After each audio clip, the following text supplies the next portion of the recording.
You are listening to the On Purpose Podcast.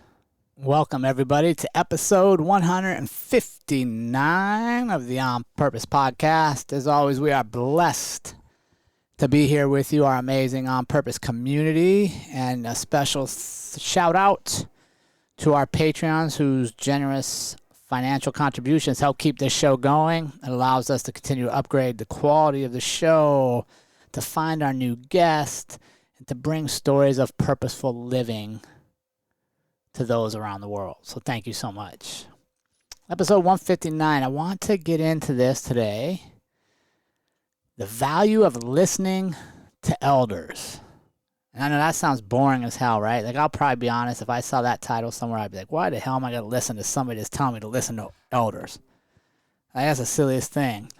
Yet I got to tell you that this new lifestyle change, we've been out living full-time in our RV, traveling the country, and including a trip to Costa Rica for a month without the Airstream.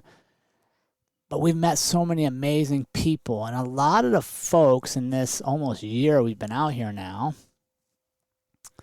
are my parents' generation.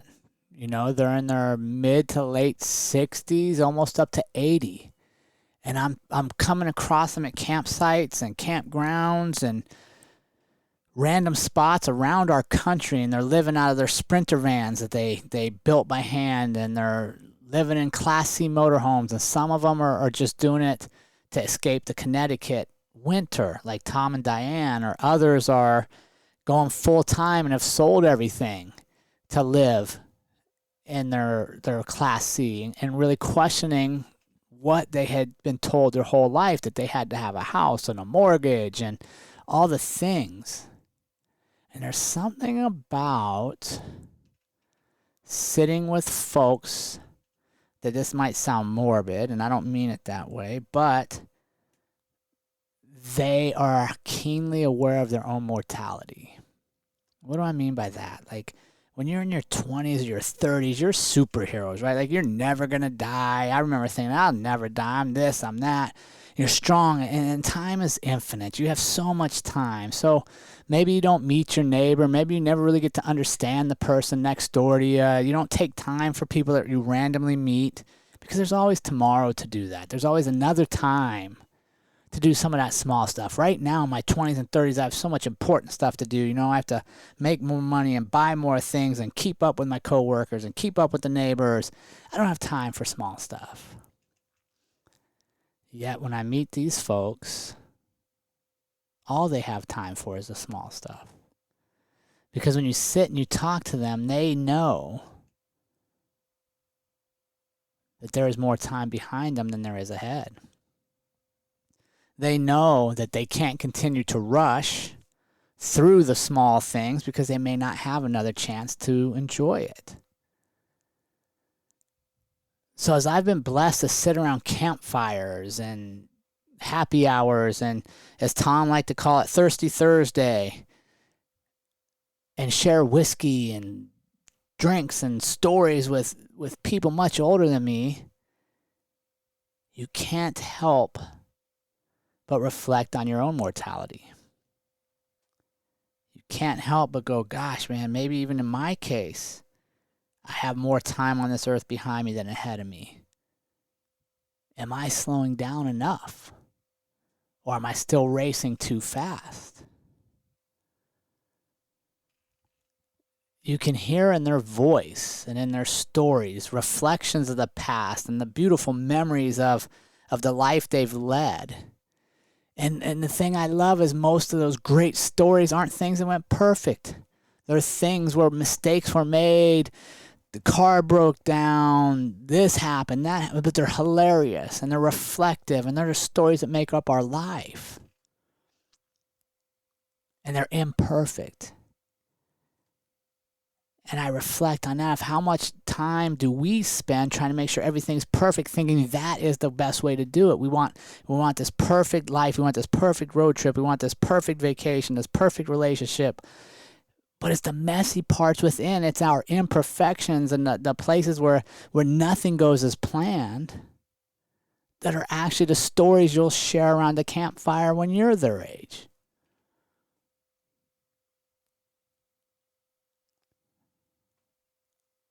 you can see in their face the urgency to see and do more. They want to know all the places we've been, so maybe they need to go there too. You can see their eyes light up as they tell you the places they've been and the places they're still going to go, which is the one I love the most. At that age, they're still planning trips to go. While they know Father Time is undefeated and it's going to catch them, they're not resigned to just sitting around and waiting for it. They're still planning. And when they break out their old school atlas and they circle the places they're going and they ask about the roads, it's like you're sitting around with that person 40, 50 years ago with that youthful excitement. The best thing, one of the things I love, and I can't say the best because I love all of it, is not one of them has told us, not one person has told us, you really should go back to work, quit traveling, work more hours, and put more money in your retirement account. On the contrary, they tell us, man, we wish we'd have done what you're doing at your age. We wish we'd have done this back then. Because with age comes experience. And one of the things they learned is if you're focused on stuff and things, you'll never have enough. You'll never have enough time to get all the stuff and things you think you need. But the truth is, for them, they've realized the things aren't where happiness is. It's the experiences. And getting out on the road, not only are they finding their experiences, but they're getting to meet and share stories with other people who live in life very similarly. The energy around these campfires and in these circles is what I call high vibration. There's nobody there just sitting around complaining about the same stuff they've complained about for years. There's nobody there that's just sitting resigned to accepting life the way it is. They're all out trying to create their own story, chasing their own experiences.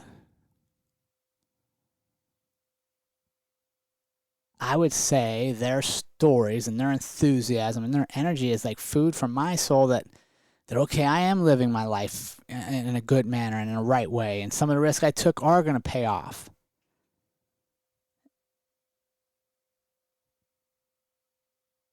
It reminds us of the mortality we each have and how human we are. And one thing we all know is that the only certain thing here is death. But how we get to that point is going to completely be up to us. And I'm not saying everybody needs to sell all your stuff and go travel on RVs, because that's not for everybody. But what I am saying is maybe sit for a minute and reflect on the greatest things in your life and look back on those memories and see if they were perfect. And if they weren't perfect, if they were messy, if they had imperfections and mistakes, but they're still your best memories, quit trying to be perfect in the life you're leading today. Embrace mistakes, embrace the messiness, if you will. And then reflect on what experiences it is you want. When you're at the end of your life and it's time to make that journey to the next dimension, what experiences do you want to have with you? And do you want to go chase them now so they are experiences you're taking with you? Or will you be content to just leave them on the dream board and never know?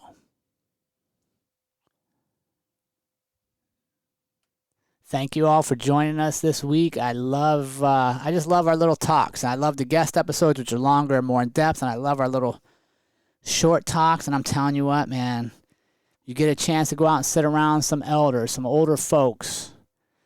Maybe it's whiskey, I don't know, but that certainly helps.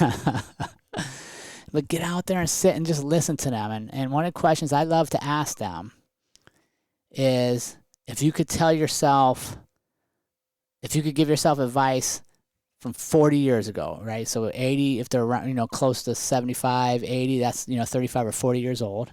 What would you tell yourself? And almost without exception, they would do more of what we're doing now. They would get out and experience more and quit worrying about all the things. Give that some thought this week. Know how much we love you on Purpose Podcast, and I can't wait to hear from you and talk with you again next week. Take care. And remember, team, life is far too short to live any other way than on purpose. We will see you all again next week.